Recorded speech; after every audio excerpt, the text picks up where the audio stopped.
I'm Bigalius, and I've played it. I've played it after years of hyping, years of talking about this game, hyping it, talking about hyping it. I finally played Halo Infinite. Oh my god! You know what? I should restart this. I should start this in the same way that 343 did when they were showing off gameplay on their Halo Infinite live stream the day before this tech preview came out.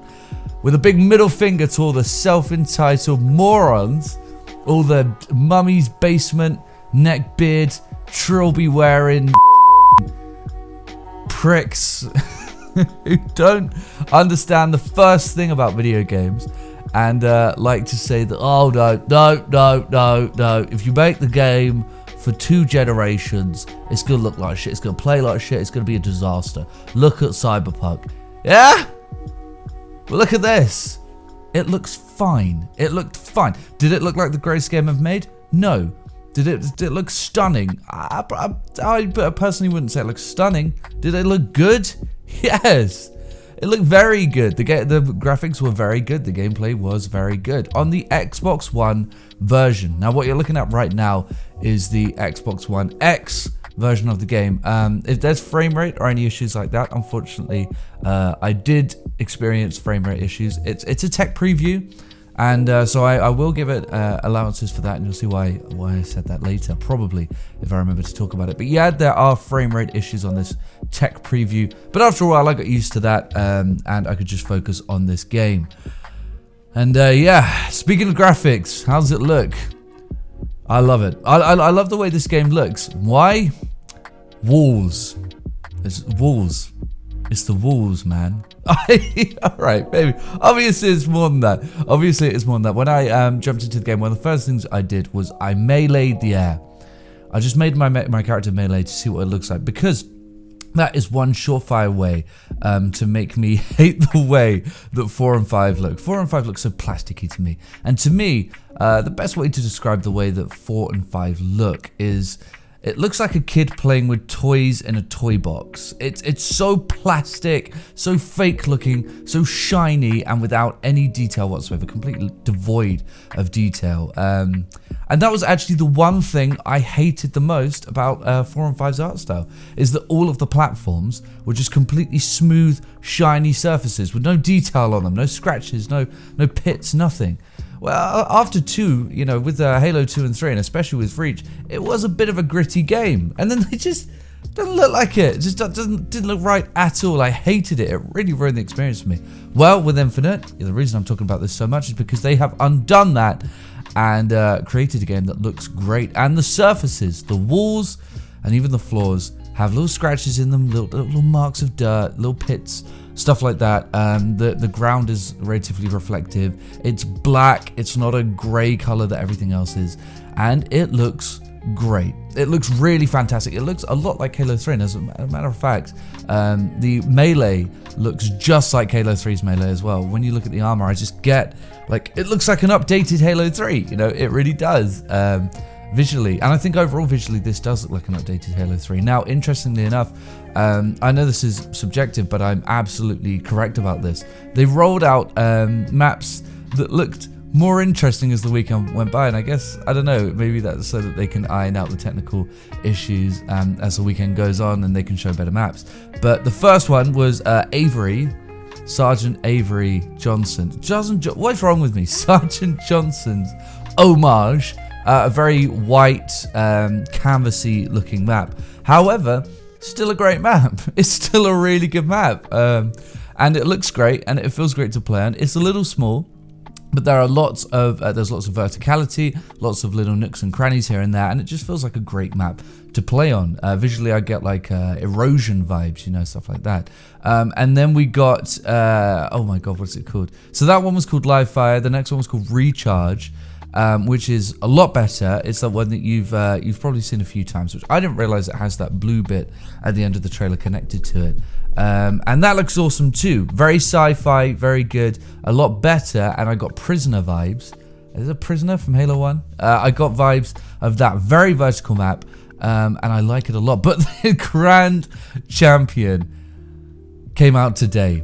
And I'm so glad I decided to record this video today just so I could talk about this map. Bazaar is so good. I absolutely love Bazaar, and it's by far and away my favorite map. A combination, I would say, of that it's that market map in Call of Duty 4 and Turf. Obviously, visually, it's like a Turf 2.0 map. And also, no one said this, but I just get vibes from Cracked from Black Ops 1, which is a map I liked a lot from that map. And I can't tell you why specifically, but I just love being on this map. I hope it comes up every time in the rotation, and I just love playing on it. It's despite the fact that it's a relatively basic map. It's your standard, you know, red zone in the middle. Do not go into the middle section unless you want to get shot, or you can go either side. You know, there's two ends, and then two spawns beyond that, and two bits where you can kind of go down the side if you are skilled enough. But there are so many little like nooks and crannies and places to go.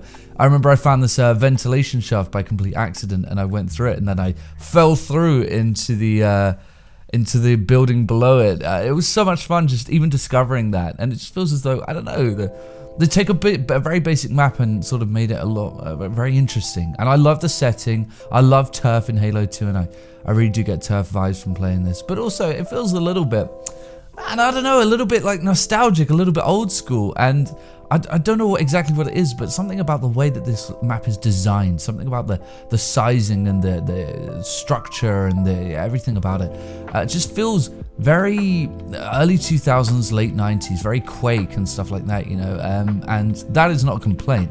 I absolutely love that. It is absolutely fantastic to play. And speaking of which, let's get into the gameplay. Right, okay, I'm going to have to go back on myself with something here. So, I have always complained about sprint in Halo. I don't think it has a place. I think it's very old, very old-fashioned, a dying relic, and it really doesn't need to be there. However, I am fine with this. This game has sprint, and I have no issue with that whatsoever. They have done exactly the right thing. They've done exactly what they should have done. The movement speed in Halo Infinite is quite high, and the sprint speed is incredibly low. So yeah, it doesn't feel as though you're flying across the map. It doesn't feel as though I can, you know, scale the map in mere seconds, unless I want to. And this is one of the most remarkable things about Halo Infinite. One of the things that completely blows me away, that really shocks me, is the way that they've absolutely mastered movement in this game. And I saw a tweet about how the movement is incredible in this game. You know, people are saying that, oh, Halo fans need to calm down, you know, it doesn't even look that good, the movement doesn't look that great, it's just standard generic jump, sliding and sprinting. You know, how is that, you know, how's that so amazing? Somehow they've managed to balance the speed and the sliding to the point where if you want to play this game fast, you can utilize sprint and momentum in such a way that the game feels fast as hell. Maybe not Halo 5 fast, but certainly faster than games like Halo 4 and Reach. But if you want to play it the way that I do, which I say a slow to medium sort of, which is how I take my stick, by the way, medium rare. I play a medium rare Halo game where, you know, I play it relatively slowly, but I do use sprint every now and then. Or you can play it completely slowly, and I've heard that you can actually turn the button for sprint off by working through the controls, so you physically limit yourself to not using sprint, which for the first time isn't really a big deal because no one else will have an advantage over you because sprint speed is so slow. They've perfected it, man. They have. Hats off to 343. I am fine with the sprint in this game. It feels Halo as hell, and it still has sprint in it, and it doesn't feel invasive, and it doesn't feel as though it's affecting too much, it's annoying or anything like that. It's just great. It's really good.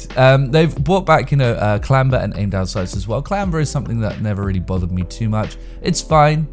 I didn't like the way it influenced Halo 5's maps, but though the maps are relatively geometric here, I wouldn't say any more so than 3 weren't too geometric, but the maps aren't too much more geometric than a game like 2, so that's fine too, you know. What was the other thing? Aim down sights, the sort of ADSing they had, I don't feel that it's necessary. I do find myself using it every now and then, but again, it's not too intrusive, you know. I wouldn't say that it ruins a game in any way. It's there, it's fine, and I don't have too much of an issue with it. With regards to new weapons, new and old, I like the new weapons actually. I'm a big fan of the new weapons because 5 they were so obvious about what they did, 343, with regards to the fact that they said, you know what, if you're not going to use our weapons, we're just going to make them massively OP in Halo 5. And every new weapon that they introduced, which all felt the same, by the way, and they were all hugely OP. You know, suddenly the, oh god, what was the Promethean submachine gun? The Promethean submachine gun.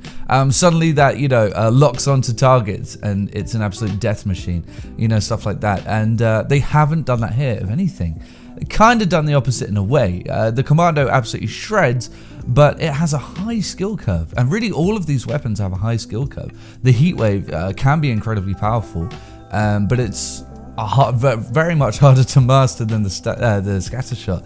It's very difficult to master. The skewer, God damn, man, I can't get a kill with that. I think I've got maybe 2 kills with the skewer, but when you do, oh my god, it feels great because it feels like such a chunky, powerful weapon, and I can't wait to use that thing against vehicles. So I like all of the new, oh, and the new like burst fire red energy orb weapon. Oh, chef's kiss, man. That thing feels fantastic. That thing feels absolutely fantastic to use. The new assault rifle, I like the way that feels to use too. The sniper rifle is the best it's been since Reach. The only weapon I don't really like, and I don't know if I'm going to get hate for this, the plasma pistol this time around, I'm really not feeling it. I don't know if it's because of the dodgy frame rate or what, but I don't know, man. It just doesn't do anything for me. I didn't find myself using it. As a matter of fact, I found myself dropping it every time I happen to accidentally pick it up or think, you know, maybe this time it'll be okay. I really like the new carbine, the new burst fire one. It has a more projectile Doom style bullet to it, and I think it feels great. So I like all the new weapons. So it's all good, right? Everything is good. Well, actually, I do, you know, I need to criticize it. I need to talk about the issues that I do have with the game. Obviously, one thing, I think the thing that stands out the most that I don't like is the friend or foe system.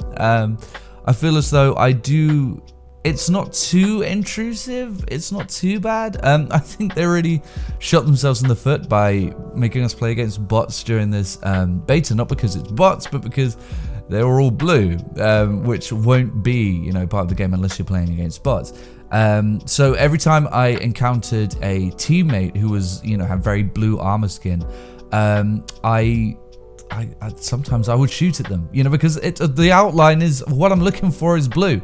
You know, what I am looking for is blue. So when I encounter a teammate who is blue and has, you know, has a blue outline, I'm looking for blue enemies. And that happened to me a few times, actually more times than I'd like to admit. So I still don't know how I feel about this friend or foe system. The armor coatings are relatively cool. I thought that would be a little more interesting, but this is just, I mean, this is just free stuff that they've given us with the battle pass, so, you know, that's fine. I actually do like, I know I was supposed to be talking about stuff I don't like, but I do like the new battle pass system. It's very interesting. So it looks as though it will be challenge based. You complete challenges which will give you XP that will, you know, lead you to your next level within the battle pass where you can unlock cool stuff. And it's lots of stuff already within, you know, I only got to, I think, like level 8, and I felt as though the customization, one thing that's great about the customization is it doesn't feel as though you just get a thing and then your Spartan looks awesome. It really feels as though you build it up, you know, you're building up little bits to your Spartan to make them look more badass, which is how it felt in Reach. And I don't think I've felt that way in any other Halo game, with the exception of this and Reach. So that's really cool. So yeah, I'm happy with it. I'm happy. There is one thing I want to complain about though, and I thought I'd leave this towards the end of the video. 343, please. I have lost complete faith in playing this game on day one. I don't think I'm going to have a good experience with this game on day one. I don't even think I'm going to get to play the fucking thing on day one. I don't even have faith that I'm going to get to play the campaign on day one, because for the 10, yeah, is it? Well, it would be 9, I guess. But for the now 9 years that you've been releasing games to us, you have not had a single successful launch with regards to a game or a beta or a tech preview. It just never goes well. It never goes right. And of course, on Thursday night, I was up until 3 in the morning waiting to get into something that I, you know, honestly should have had access to a download of 24 hours prior. You know, I should have had that thing ready to go a lot sooner than that. And there was so much stress, you know, with the pending screen, and honestly, the frame rate was screwed the whole weekend. And I tried reinstalling the game and that didn't work. Although I will say, you know, I didn't have any struggles. I did occasionally, but I didn't have too many struggles with regards to finding games.